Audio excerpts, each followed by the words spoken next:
Mukunda jewellery హనుమకొండలోని అతిపెద్ద jewellery mart December 14న గొప్ప ప్రారంభం. Welcome to dream. It's me Anusha Kumal. ఇవాల్టి మన గెస్ట్ అడ్వకేట్ సుభాషిణి గారు ఉన్నారు. నమస్తే మేడం. నమస్తే. ఇప్పుడు ఎక్కడ చూసినా లేటెస్ట్ ట్రెండ్ బౌన్సర్స్. ఈ ప్రైవేట్ సెక్యూరిటీ ప్లేస్ ని రిప్లేస్ చేశారు. ఇంతకు ముందు అంటే గవర్నమెంట్ నుండి పర్మిషన్స్ తీసుకుని లేదంటే సెక్యూరిటీగా ఒక పర్సన్ ఇద్దరు పర్సన్స్ విఐపీస్ పెట్టుకునేవాళ్ళు. బట్ ఇప్పుడు ఈ రోజుల్లో ఓన్లీ హైదరాబాద్లోనే చూస్తే మనకి పబ్లో నుంచి ప్రైవేట్ ఫంక్షన్స్, ఈవెన్ బయట భరాత్ లాంటివి తీసినా కూడా అంటే ఎవరైతే కొంచెం పలుకుబడి ఉన్న వ్యక్తులు కానీ డబ్బున్న వ్యక్తులు కానీ అందరికీ అందుబాటులో ఉన్న ఈ బౌన్సర్స్ మొన్న మనం లేటెస్ట్ ఇష్యూ చూసాం.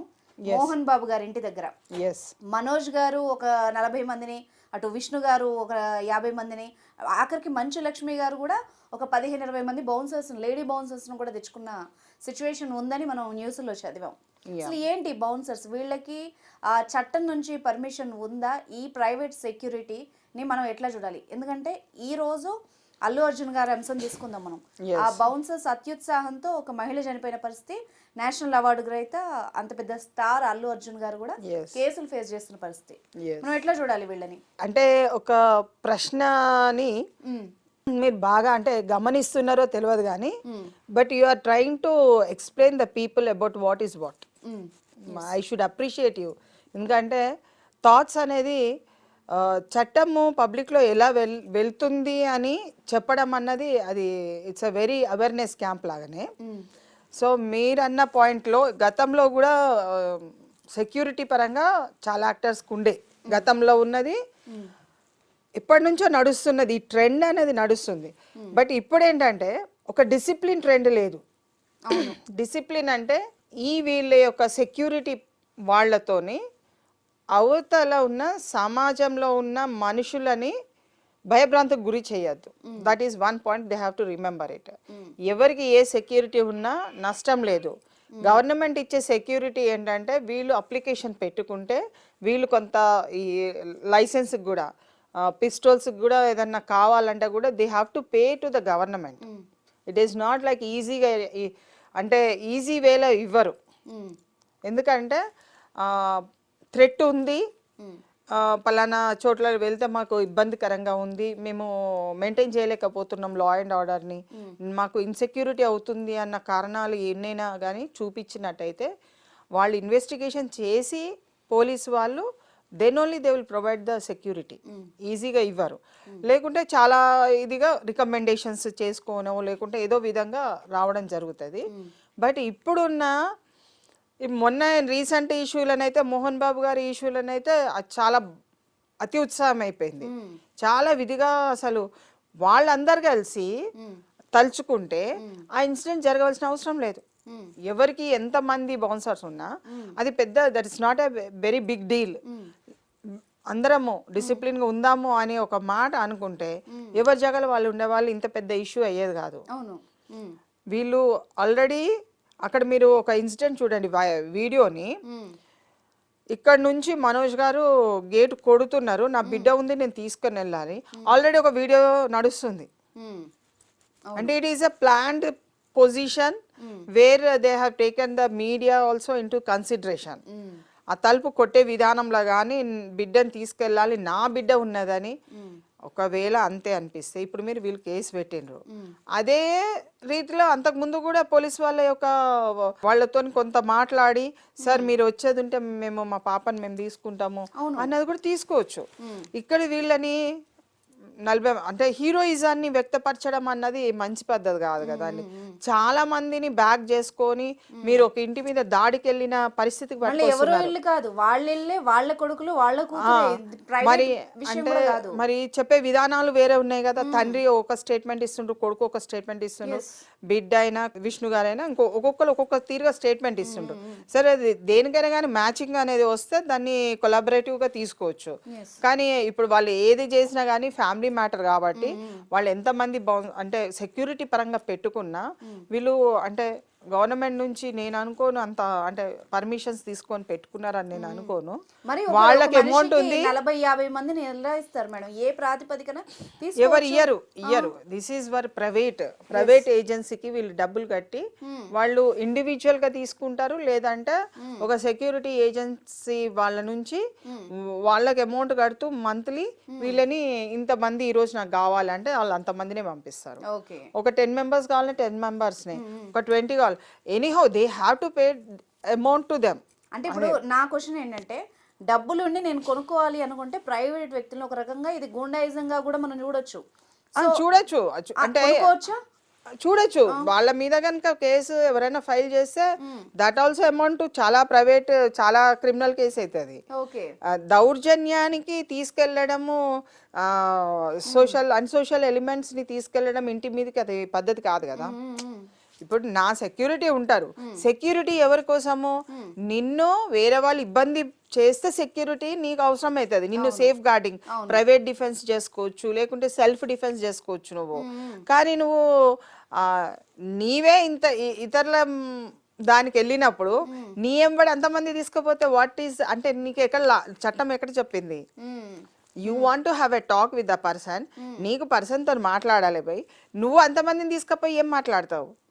ఒక పెద్ద మనిషి అనే వ్యక్తి నేను పెద్ద మనిషిని తీసుకొస్తున్నాను, లేకుంటే మొన్న అంటే అంతకుముందు 9th ఏమో ఒక టాక్ వచ్చింది, వాళ్ళు అందరు కూర్చుంటున్నారు అన్నారు, అక్కడ సఖ్యత లేక ఎప్పుడైనా కానీ పెద్దలు ఎవరైనా సరే, not only celebrities, otherwise also elders, ఫ్యామిలీలో ఉన్న వాళ్ళు, మీడియేషన్ అన్నది అంత ఈజీగా జరగదండి. అందులో ప్రాపర్టీ ఇష్యూస్లో ఒక్కరోజే కూర్చోవాలి దమ్ము తెలుసుకుందాం అని అంటే అది భయంకరంగా నడిచిపోతుంది, అది క్రిమినల్ యాక్ట్కి దారి తీస్తుంది. చట్టాన్ని ఉల్లంఘించినట్టే వాళ్ళు.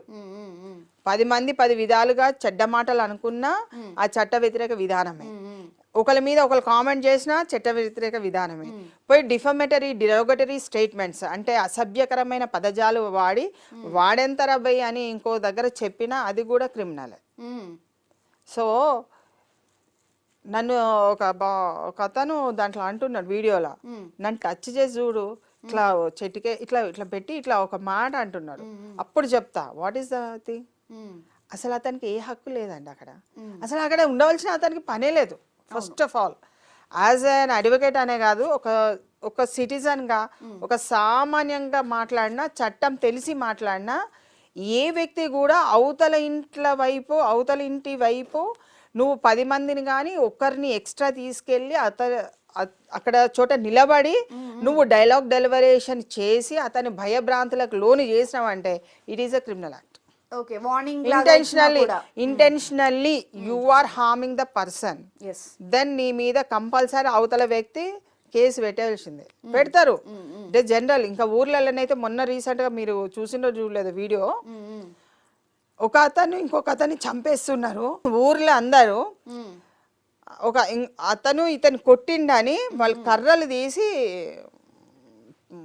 అసలు ఏ విధంగా చంపేసిండంటే అసలు వీడియో చూస్తే హల్చల్, అసలు అంత మానవ హక్కుల ఉల్లంఘన అన్నది అసలు డెడ్లీగా, అసలు ఒక చట్టాన్ని వాళ్ళ చేతులకు తీసుకోవడమే కాదు, ఆ విధమైన చర్యలు సమాజానికి మీరు ఏం చెప్తున్నారంటే నా ఇష్టం నేను ఎట్లయినా చేయగలుగుతాను, నన్ను ఎవడు ఏం చేయలేడు అన్న ఆ ఇంటర్ప్రిటేషన్ ఏదైతే ప్రజలకు ఇస్తున్నారో ఆ జవాబు, ఎవరైతే అటాక్ చేసే వ్యక్తి మధ్యన చూడండి, ఏదైనా సెటిల్మెంట్ చేయాలంటే రూమ్లలోకి తీసుకెళ్ళి మాట్లాడడము, వినకుంటే 4 దన్నడము, ఇలాంటివి చాలా జరుగుతున్నాయి.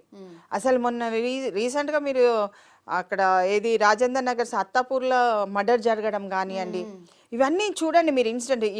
మా అడ్వకేట్స్ని ఒక ఇద్దరిని లేడీ వైఫ్ అండ్ హస్బెండ్ని చంపేసి అంటే ఎస్ అంటే మీకు ఏమనిపిస్తుంది? మీరు ఇప్పుడు గత కొన్ని సంవత్సరాల నుంచి ఒక 1-2 years నుంచి మీరు బాగా చూడండి, అన్ని వీడియోస్ వైరల్ అవుతున్నాయి. చంపినాయి, చంపించినాయి, చెప్పినాయి, మాట్లాడినాయి, అన్ని everything is criminal act. Okay, ఇక్కడ ఏం తెలుస్తుందంటే మనం బాగా అబ్జర్వేషన్ చేస్తే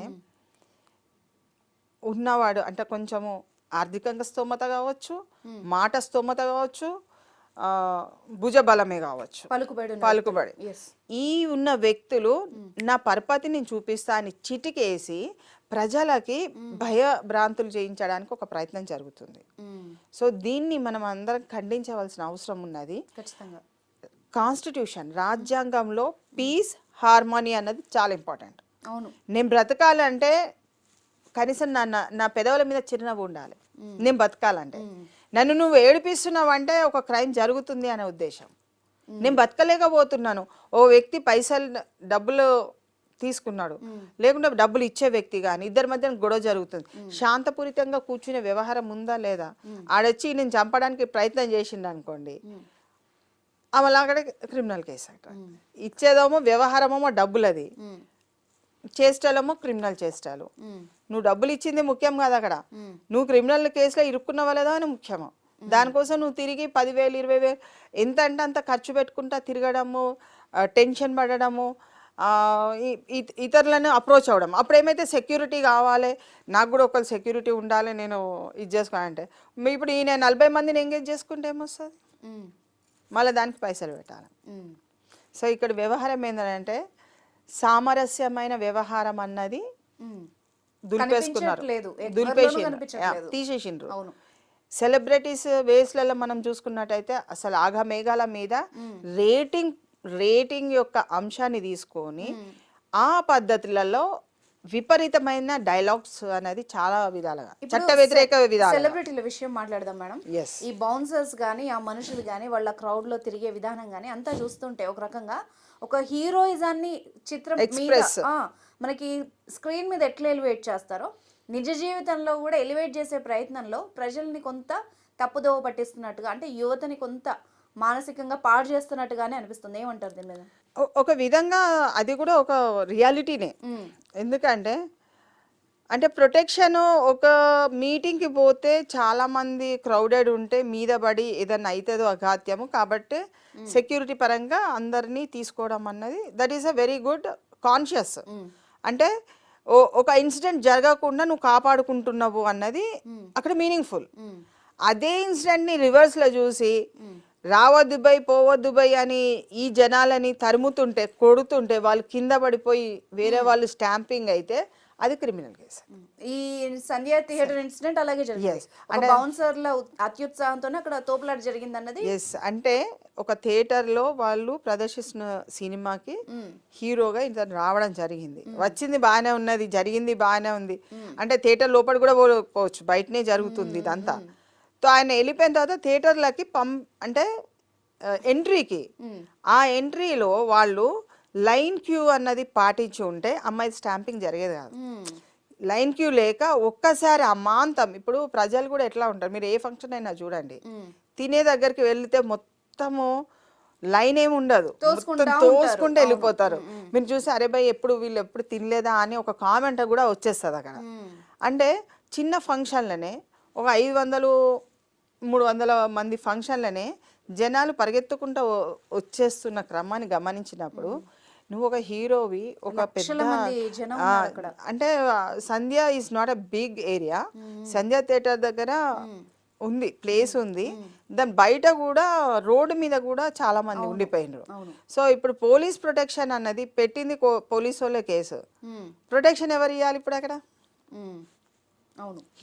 హీరో వెళ్ళిపోయిండండి, హీరో వెళ్ళిపోయిన తర్వాత యాజమాన్యం అన్నది ఒక 10 నిమిషాల తర్వాతనే మేము థియేటర్లకి రాణిస్తాము, దయచేసి అందరు బయట ఉండండి, ఒక్క మైక్లో అనౌన్స్మెంట్ చేస్తే అందరు బయట ఉండేవాళ్ళు లైన్లలో నిలబడండి అని మైక్లో అనౌన్స్మెంట్ చేసి they should allow in a line queue పాయింట్లో.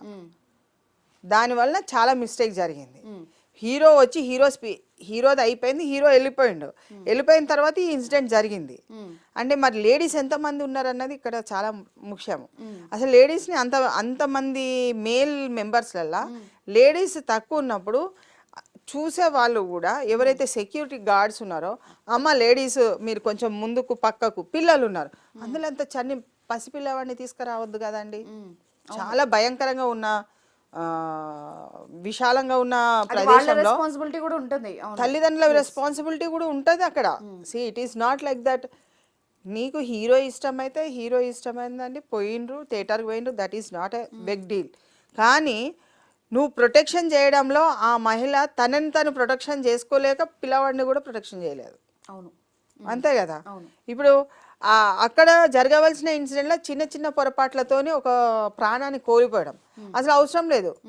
వాస్తవానికి సంధ్య థియేటర్ మీరు చూస్తే చనిపోయేంత సీన్ కూడా ఉండదు.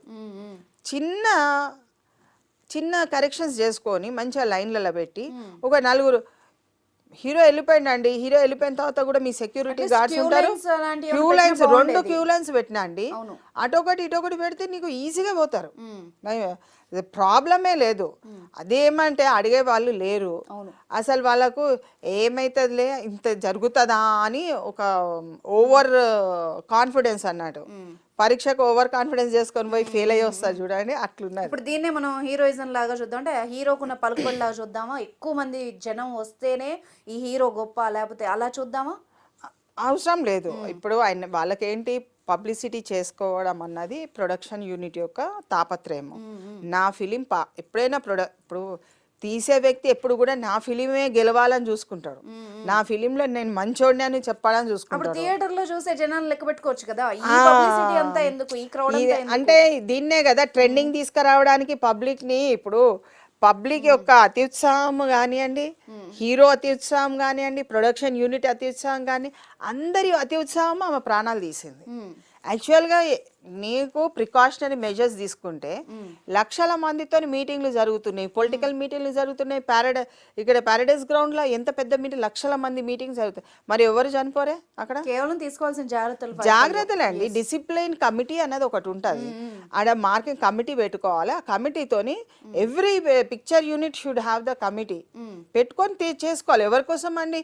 నీకు పైసలు వస్తాయి, కట్టేది నేను, నా ప్రాణం తీసుకునేది నేను, అంతకంటే ఎక్కువ లేదు కదా. వాళ్ళు ఏందనంటే ఓవర్ కాన్ఫిడెన్స్ తోని ఏమైతుందిలే అన్న ఉద్దేశంతో పక్కకు పెట్టిండ్రు. ఇప్పుడు ప్రాణం పోయింది, ఇప్పుడు అరెస్ట్ అయింది ఎవరు? ఇప్పుడు ఈ కేసు కాకపోయింటే ఆలోచించే వాళ్ళు అంటారా? ఆలోచించారు, ఆలోచన ఉండదు. ఎందుకంటే whenever there is an incident happening, ఆ రోజు కొంచెం సేపు మీడియా కానీ అక్కడ కొంచెం చెప్పుకోవడము, మళ్ళీ నెక్స్ట్ ఇంకో పిక్చర్ వస్తే మళ్ళీ అలాగే వెళ్ళిపోతుంది. మరి అదే బాహుబలిలా జరిగిందా అని అంటే బాహుబలిలా జరగలేదు. మరి ఇంతమంది ఇన్ని విధాలుగా ఇన్ని వందల రోజులు చూసినా కానీ ఎక్కడ కూడా ఒక ఇన్సిడెంట్ జరగలేదు. కొంత స్టెప్స్ ఇప్పుడు ప్రొడ్యూసర్స్ ఎక్కువ స్టెప్స్ తీసుకోవాలి. హీరోకి అయితే ఏం పని లేదండి. హీరో ఏం చేస్తాడు, టైంకి రమ్మంటే వస్తాడు, వాళ్ళ సెక్యూరిటీతోనే వస్తాడు, అక్కడ నిలబడతారు, జై అనగానే అతను నేను వెళ్ళిపోతున్న బాయ్ అంటాడు, వెళ్ళిపోతాడు. ఆయన ఆ రోజు అయితే ఆయన చూడడానికి ఎగబడ్డారు. థియేటర్కి వచ్చారన్న హీరో అన్నప్పుడు డెఫినెట్ గా ఎగబడతారండి, అది నార్మల్. అది ఆ ఇన్స్టింక్ట్ ఉంటేనే వాళ్ళు కోట్ల రూపాయలకు అధిపతులు అవుతున్నారు. ఆ ఇన్స్టింక్ట్ నాలో నేను హీరోని చూడాలని నా ఇన్స్టింక్ట్ లేదనుకోండి, నేను అతన్ని ఎందుకు ఎంకరేజ్మెంట్ చేస్తాను? వాళ్ళు ఎందుకు కోటీశ్వరులు చేస్తారండి? నా బలహీనత, నేను ఒక సినిమా చూస్తే ఆనందానికి గురయ్యి ఆ ఆనందంతో కొంతసేపు నా అలసటని తీర్చుకుంటా. That is called entertainment part. అది కాన్స్టిట్యూషనల్లో కల్చరల్ వింగ్, కల్చరల్ యాక్ట్స్ కింద ఇది ఒక పార్ట్. నేను అది వేరే అప్పుడు మనం ఎవరైనా కల్చరల్ వింగ్ చాలా ఇంపార్టెంట్. దట్ అంటే పబ్లిక్ కూడా తెలియాలి కల్చరల్ ఏంటిది, అవగాహన అవసరం. ఇది కల్చర్ పార్ట్ అన్నట్టు. అంటే నాకున్న బాధని మర్చిపోవడానికి, నాకున్న అంటే స్ట్రెస్ని దూరం చేసుకోవడానికో లేకో నేను అతని యాక్షన్ పట్ల అట్రాక్ట్ అయిపోయి నేను అతన్ని చూడడానికి థియేటర్కి వెళ్తున్నాను, నా తప్పేం లేదు దాంట్లో, అతని తప్పు కూడా లేదు. ఇక్కడ ఏంటంటే ప్రికాషనరీ మెజర్స్. నేను 100 రూపాయలు పెట్టినప్పుడు నాకు 2 రూపాయలు పెట్టి నా ఖర్చు కోసం పెట్టి నాకు ఒక సెక్యూరిటీ వాళ్ళని నిర్మించలేరా వాళ్ళు? అదే కదా. ఇప్పుడు 40 మందికి ఒక్కల కోసం సెక్యూరిటీని ఏర్పాటు చేసుకున్నారు. ఒక థియేటర్లో 40 మందికి 20 మందికి ఒక్క రోజు 1 గంట లైన్లో నిలబడరా బాబు అని అంటే ప్రతి ఒక్కరు లైన్లో నిలబడతారు. అదే బౌన్సర్స్ వ్యవస్థ ఇట్లా కూడా వాడొచ్చు వాళ్ళని చేయాలి అనుకుంటే డెఫినెట్ గా వాడుకోవాలండి. పరస్పర అవగాహనతోని పరస్పరంగా ఉంటేనే సమాజాన్ని ఉద్ధరించగలుగుతాము. పరస్పరం నేనే ఇండివిజువల్ గా చేసుకోవాలంటే ఐ కాంట్ డూ ఇట్. నేను అంత మోజుగా నేను అంత ఇదిగా ఎందుకు పడి చేసుకుంటాను? నాకు వచ్చే డబ్బులు ఎంత అని థియేటర్ వాళ్ళు చూసుకుంటారు, వాళ్ళకు వచ్చే డబ్బులు ఎంత అని ప్రొడ్యూసర్ చూసుకుంటారు, నాకు వచ్చే డబ్బులు ఎంత అని హీరో చూసుకుంటారు, హీరోయిన్లు చూసుకుంటారు. మరి హీరోయిన్లను చూడాలన్నా సినిమాని చూడాలనే నా బ్రతుకుని ఎవరు చూస్తారు? ఎస్ మ్యామ్, పర్టికులర్గా మనం బౌన్సర్స్ గురించి మాట్లాడుతున్నాం కదా. ఈ మధ్య కాలంలో నేను చదివినప్పుడు బౌన్సర్స్ వ్యవస్థ ఎలా ఉంది అంటే దానికంటూ ఒక ప్రోటోకాల్ ఉంది వాళ్ళ సెలక్షన్కి కూడా. వాళ్ళ చదువు కానీ, వాళ్ళ ఎత్తు, బరువు, లేకపోతే వాళ్ళ క్రిమినల్ హిస్టరీ, ఇవన్నీ పరిగణలోకి తీసుకొని బౌన్సర్గా తీసుకుంటారు అన్నది సెక్యూరిటీ ఏజెన్సీస్ చెప్తున్న మాట. బట్ మనం ఈ రోజు హైదరాబాద్లో ఉన్నాం, ఈ టైంకి మనం మాట్లాడుకుంటే ఈ రోజు ఫ్రైడే, సాటర్డే సండే వస్తే పబ్స్, మీకు తెలియదే ఉంది, ప్రైవేట్ పార్టీస్, డ్రైవ్ ఇన్స్ ఆల్సో. తిని అక్కడ మ్యూజిక్ ఎంజాయ్ చేసే చోట కూడా ఎంతో మంది బౌన్సర్స్ మనం కనబడుతున్నారు. ఎంత కోకలలుగా వస్తున్న బౌన్సర్స్ వీళ్ళందరూ కూడా అంత సర్టిఫైడ్ అయ్యి వస్తున్నారా? ఇది కూడా మనం ఆలోచించాలి. సర్టిఫైడ్ అంటే ఏజెన్సీ కింద ఉంటే ఏజెన్సీ ఆర్ రెస్పాన్సిబుల్. ఏజెన్సీకి ఏదైనా బాధ్యత, వాళ్ళకి అగ్రిమెంట్స్ ఉంటాయి. ఇప్పుడు ఒక హీరోతో ఉంటే హీరో 1 year వరకు వీళ్ళకి ఇంత కట్టాలి, ఈ బౌన్సర్స్ ఇది మెయింటైన్ చేస్తారు, మీకు సెక్యూరిటీ ఇస్తారు, మీకు హాని తలపెట్టకుండా చూసుకుంటారు అన్నది వాళ్ళు ఇచ్చే హామీ పత్రాలు ఏదైనా ఉంటే వాళ్ళు సంతకాలు తీసుకుంటారు. సో ఇక్కడ జరిగేది ఏంటంటే వ్యవహారంలో తలకిందలు అయిపోతే హూ ఇస్ రెస్పాన్సిబుల్. ఇదే ఇప్పుడు ఇక్కడ జరిగిన పనే. ఒక బౌన్సర్ వల్ల ఏదైనా ప్రమాదం కానీ ఏదైనా జరిగింది అనుకోండి, అత్యుత్సాహం సంథింగ్ ఏదో జరిగింది, ఒక బెదిరింపో ఏదో, మనం కేసు పెట్టచ్చా? సామాన్య పౌరుడు పెడితే కనుక ఎవరు రెస్పాన్సిబుల్? ఏ బౌన్సర్ ఎవరైతే మీకు హాని తలపెట్టిండ్రో, ఎవరికైతే హాని తలపడ్డాడో బాధితుడు కేసు పెట్టడానికి ఎందుకు ఆలోచించాలి?